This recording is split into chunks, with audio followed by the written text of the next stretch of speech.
You're watching Drake Queen Gaming. Enjoy the video.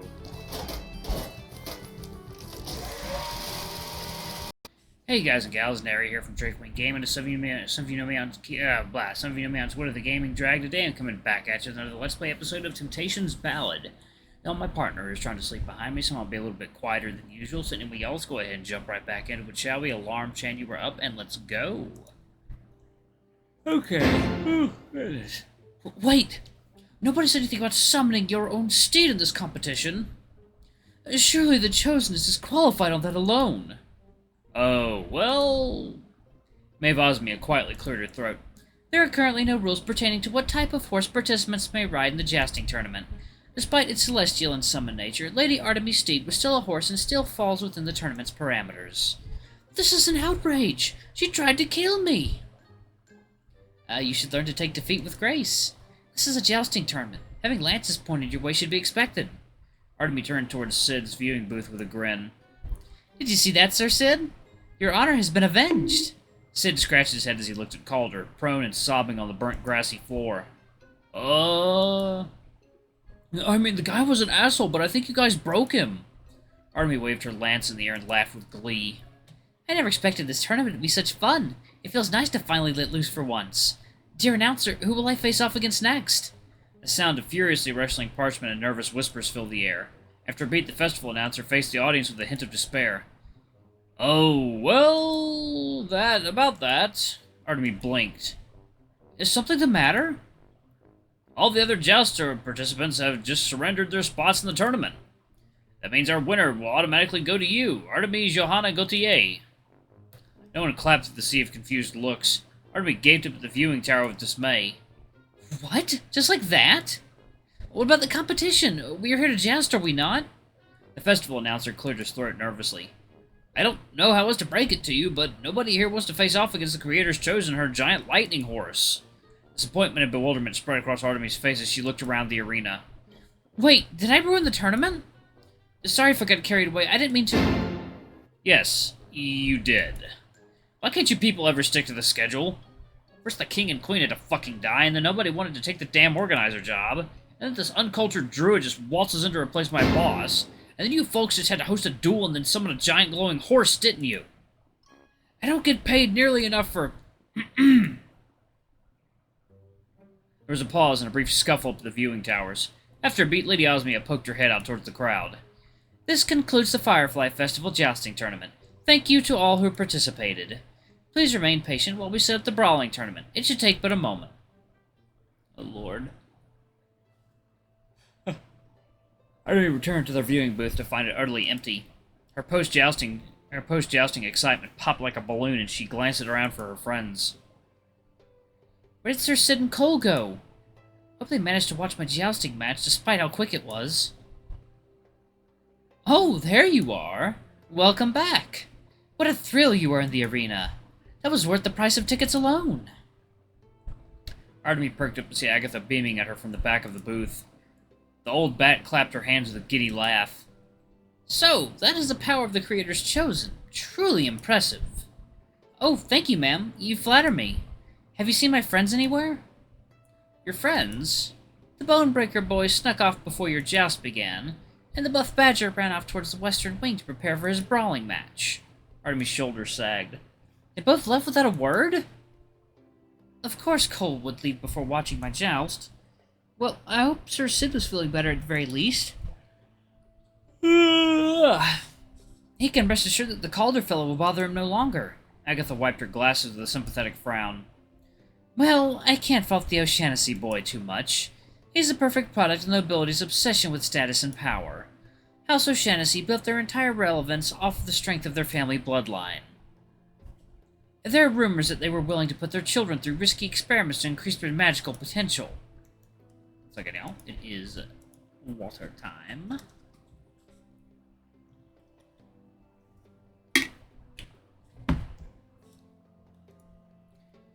Alas, all of the Gaius O'Shaughnessy's children are gone now.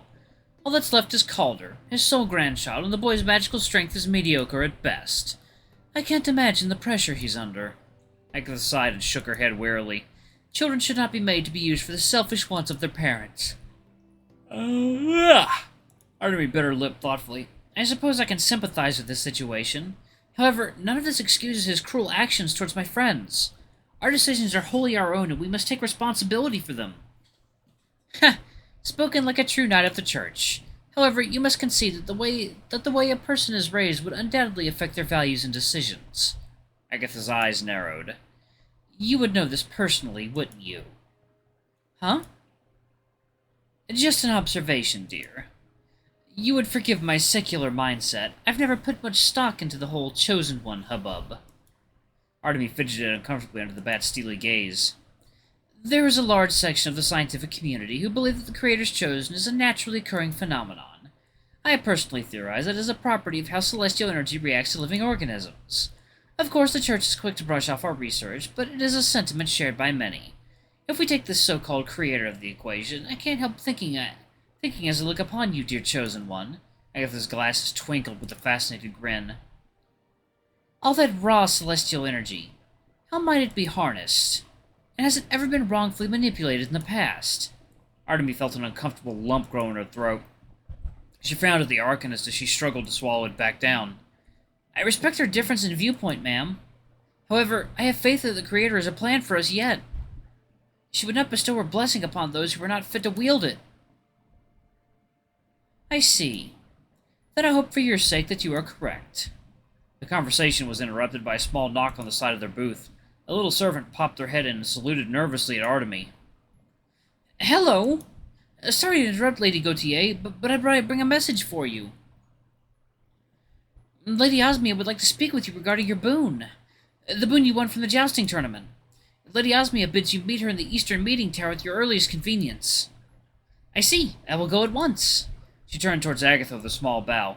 I must be off. Apologies for the sudden departure. Nay, thank you for humoring this old woman's thoughts. I look forward to witnessing your future endeavors, Artemi Gautier. Artemi made her way up to the viewing tower with the shaky steps. This would be her first time speaking to a noble. Calder doesn't count. All of Cole's warnings about her importance and mannerisms came flooding back to her. She hoped... Oh, that's water. She hoped to the heavens that she didn't mess this up. One glance in the tower revealed a mostly empty viewing area, much to her relief. Maybe most of the nobles were on a lunch break or something. Ah, I see you have arrived. Greetings, my lady. I am at your service. Artemi attempted a clumsy curtsy that resulted in an uncomfortable metallic clank of her armor. She quickly opted to give a nervous bow instead. It is an honor to be in your company, Lady Osmia. The noblewoman waved her hand dismissively. No need to be so formal. Let's raise it a much more mundane lifestyle than most city nobles. Please, call me Maeve. Her expression was unreadable behind her veil. Maeve's eyes softened with an amused smile. There is no need to look so nervous. One would think I've just sentenced you to a horrible fate. Apologies. I've just never spoken to a noble like you before, my lady. Second, y'all. It is water time. Alright. And I have yet the honor to speak with the Creator's chosen herself. It is wonderful to finally meet you, Lady Gautier. Huh? Artemi felt her blood pressure spike as Lady Osmia bowed deeply towards her. She'd never been on the receiving end of this before. Her mind completely blanked as she struggled to find a response. Please, there's no need to be so formal. I am undeserving of such regard. Lady Osmia chuckled. Artemi felt strangely self-conscious in her presence. My, you are as humble as they say. It is a breath of fresh air after my dealings with all these self-important city nobles. I am glad you are the one to win the jousting tournament instead of that abrasive O'Shaughnessy fellow. As the victor, House Osmia will be happy to grant you whatever boon you desire. Now tell me, friend, what do you wish? Artemi paused, scratching her head as she pondered. Honestly, she'd completely forgotten about the boon and all the chaos. Was there anything she particularly desired? No, it's best to use this boon to help our current mission. All personal wishes would have to come second. I suppose I would like to request House Osmia's aid with my current task as a church knight. My mission is to help locate 4 missing rubies for Prince Cassius. These jewels are incredibly valuable and must be found as soon as possible. House Osmia must have a wide network of allies both within the city and in the exterior, yes? Your help would greatly increase our chances of success. Lady Osmia's eyes narrowed, her veil ruffling with a tiny scoff. House Osmia's allies within the city walls are usually less than eager to aid us, but I will do my best. 4 missing rubies, you say? Her eyes scanned over Artemi with a familiar, appraising manner. I'd imagine the Creator's chosen as someone who actively labors to aid the person under her care. To hear that she is instead a lapdog fetching the prince's missing jewelry, well... Forgive my frankness, but I find myself slightly disappointed. You are mistaken, my lady. Artemi fidgeted nervously. We believe these rubies are likely arcane and dangerous in the wrong hands. In fact, we have run into one such villain who succeeded in stealing 2 of them. As a church knight, it is my duty to ensure these rubies are safely returned to their rightful place. The noble's ears twitched. She scratched her chin thoughtfully. Arcane and dangerous, you say? Why would the royal family need such crystals? Very well. You can rest assured that House Osmia will do our utmost to aid your cause. Lady Osmia fell quiet for several moments. In the meantime, might I ask you for a small favor of my own? I happen to be working on a little mission of my own. Our interests may align, and a future partnership may be mutually beneficial. Really? What is the nature of your mission? The noble let out a deep breath. House Osmia's aim in hosting the Firefly Festival is twofold. First, it is to establish allies within the city walls. Unfortunately, the vast majority of the Axian nobles view us as druid savages from the exterior. Conducting business within the city has been more difficult than it should. Secondly, we aim to investigate the origins of this fainting phenomenon that has been appearing within the city. Artemi blinked. The fainting phenomenon? I've heard Cole and Sir West mumble about it in passing. Maeve nodded, her eyes narrowed to deadly slits. I have a personal interest in this case. The situation is most peculiar. Masses of people passing out of the streets as though they had been drained of life. It sounds eerily similar to the victims of the locust famine from a decade ago, though to a much less fatal degree. I believe that this fainting phenomenon may be connected to the tragedy that wiped out my family so many years ago. Or better yet, these 2 incidents may share the same perpetrator. Artemi's brow furrowed as she pondered the noblewoman's words. I don't understand. I thought the locust famine was a natural disaster of sorts. Maeve's face veil fluttered as she let out a deep, frustrated sigh. Did the church tell you that? Contrary to popular belief, the druids of the exterior are not so defenseless against nature's wrath. Our people have lived in harmony with the land and refined traditions to protect ourselves against such natural disasters. Water time. But the locust famine was no natural disaster. It was a man-made scheme, no matter how hard the city tries to deny it. Locusts do not suddenly become magic-resistant and drain the life out of able-bodied druids under normal circumstances. There is someone behind this atrocity, and I will bring them to justice.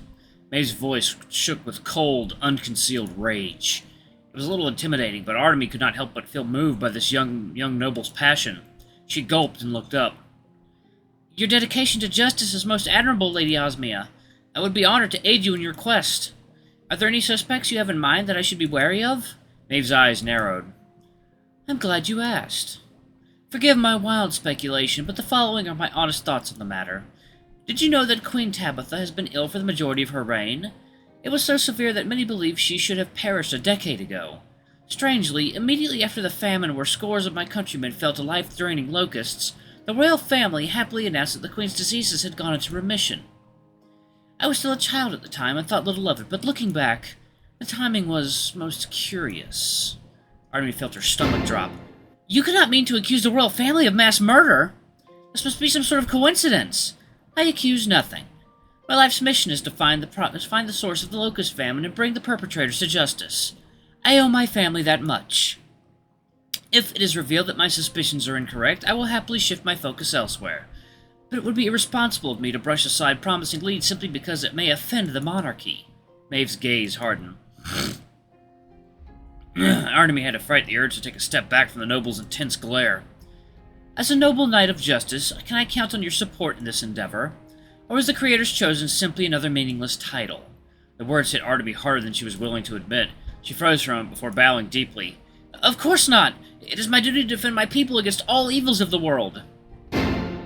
Rest assured, Lady Osmia, that you have my full cooperation in your investigation. That is a relief to hear. You, too, will have House Osmia's full support in your search for the royal family's missing rubies. I suspect our missions will inevitably cross paths as we near our goals. The noble bowed her head. Thank you for lending your ear, Lady Gautier. You are dismissed. Artemi nodded before quickly dismissing herself and made her way back to her viewing booth. Her mind was racing as she anxiously pondered what in the world she had just gotten herself into. Yep. The western wing of the sporting arena was packed with about 100 or so brawlers readying themselves for the tournament. Rainier impatiently shoved his way through the crowd of soon-to-be opponents while munching down on a basket of cheesy bread. Where in the world was the fucking Badger? He better not have gotten cold feet. Pirates will collect their dues one way or another. Not that he was a pirate or anything. His precious Irontail was an honest security vessel. Rainier growled and took another massive chomp of his cheesy bread. Fuck, this shit was good. He made a mental note to track down the cheesemaker and buy an entire bulk of this stuff for the next sailing trip. Of course, he'd have to buy all that beer and rum that his crew demanded, I need to get all of my money back first. Sorry, I just woke up. Where the hell is that little fucker? If he ran off, I'm going to grill his cavern ass over a... The orca pirate rounded a corner and froze. Well, found the guy he was looking for. Rainier didn't expect to find him sobbing quietly on the ground while polishing his halberd blade with wax, though. Alright, y'all, I'm gonna go pause it right there. Thank y'all so much for watching. Don't forget to like, comment, subscribe, ring that notification bell, leave a super thanks, or a tip if you can, it always helps. Until the next video, I love you all. I'll see you next time. Bye-bye!